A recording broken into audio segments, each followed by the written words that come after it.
Hello, I'm Tammy Green, and this is your Week in Forex from UFXBank. Today we will review last week's market highlights with financial analyst Martin Smith. According to data based on a private report on payrolls, there is good news out of the U.S. since February saw the fewest cut jobs in over 2 years.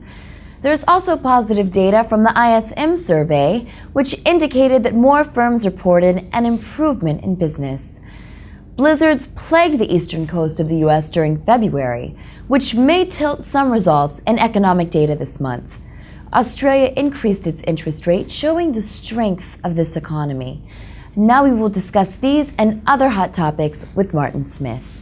Welcome, Martin. Thanks, Tammy. So tell us about this new private report out of the United States. Since February, there's been fewer jobs cut, the fewest cut in 2 years. What do you think this says about unemployment? Is it decreasing in the U.S.? Well, it's hard to say for sure, isn't it? But there's definitely positive results for the U.S. I mean, in January, it was reported that there was the 60,000 drop, which is a significant change from the 20,000 decline that was reported last week for the month of February from ADP Employer Services. Now, this report is based on data from around 365,000 businesses with more than 22 million workers on their payroll. I believe that companies will remain hesitant to add to their workforce until it's proven that gains in sales can be sustained. I mean, this is the worst recession that the US has seen since the 1930s, and everyone's a bit wary. Now, since December 2009, when this recession began, the US economy has lost upwards of 8.4 million jobs. Well, it sounds like hope may finally be returning to the American economy. Also, we heard some potentially good news this week for the US from the ISM survey. Yeah, readings over 50% in the ISM survey indicate that more firms said business was getting better than said it was worsening.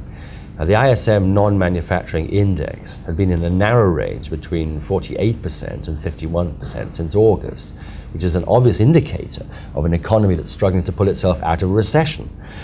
For February, this report showed that 9 out of 18 industries were growing, specifically information, entertainment, and transportation. Some believe that because of the massive snowstorms that plagued the eastern part of the United States in the beginning of February, we would see a really big impact on the ADP report. Yeah, well, this actually wasn't the case, but we did see an impact on the non-farm payrolls that came out last Friday. Now, it's important that to get a realistic view of the economic climate, pardon the pun, of the US, we must look past these figures to truly judge the trends that are occurring there. What do you think the interest rate increase in Australia to 4% from the previous 3.75% says about the Aussie economy? Well, after seeing faster than expected growth in the economy, I mean, this makes sense.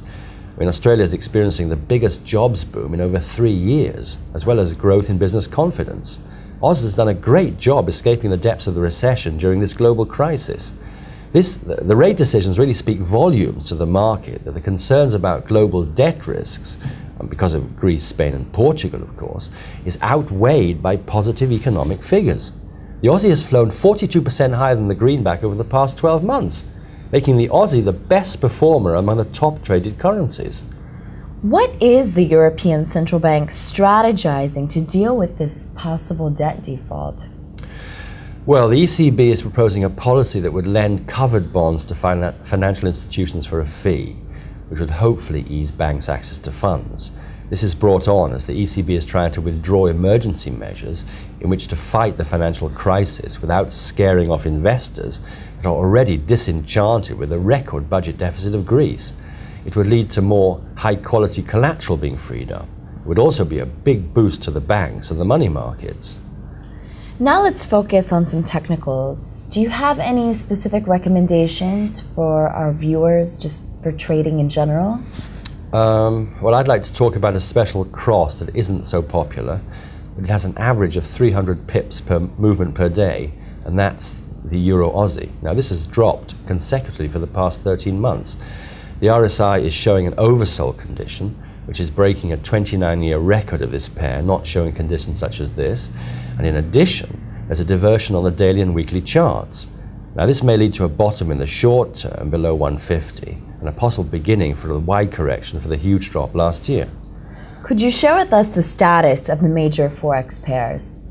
Well, it seems as though most of the major Forex pairs took the shape of a wider correction within a specific range.